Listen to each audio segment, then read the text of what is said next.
Welcome to the How to Write a Book podcast, the show that helps you plan, write, and publish your book, even if you're a beginner or just feel like one.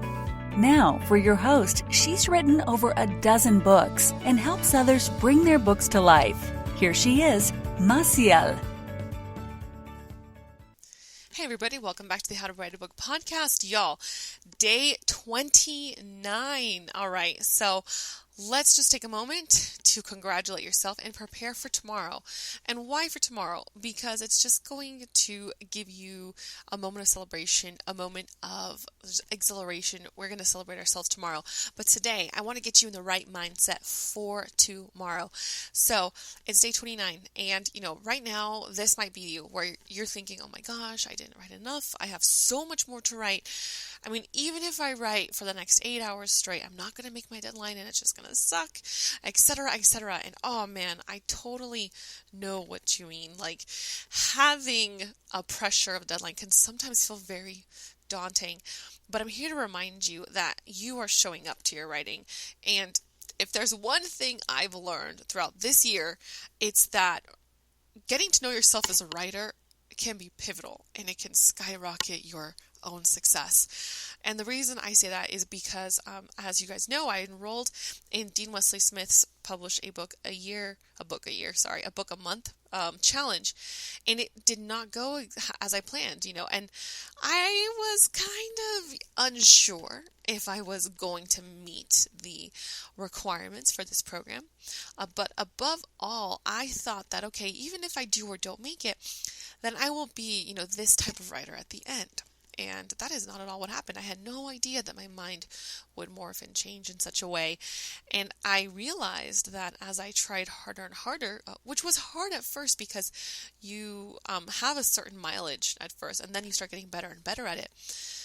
But as that time kept going, over the year of 2020, I realized that, what I had thought was my measure of success actually was entirely different and was something that would have been unfathomable to me in January, which is hilarious. I mean, I think of my mindset now and I realize that there was no way I could have made this jump to where I am today if I hadn't enrolled in that writing program. I am almost at a disbelief, I thought that, okay, if I didn't meet the 12 books in the year, or if I did, then I would know if I'm a successful writer or not, and even with the other validation that I have from other authors and things like that, and awards and, all those things, there's still that sense of self-doubt, right? And I think a lot of us writers, we feel that, and that's what I'm here for. I'm here to help you through that. So when the ending of this program is coming near, and I took some time to journal, I realized that success was not at all how I had initially defined it. And instead, I've gotten to know myself as a writer, and because of that, I'm able to identify flags and milestones and blocks. And so what's really interesting here is that it's not to say that I don't run into writer's blocks anymore. I totally do. Now, there are definitely days where I don't want to face the blank page, and there are days when I look at my writing and I'm like, oh man, I can't even deal with this.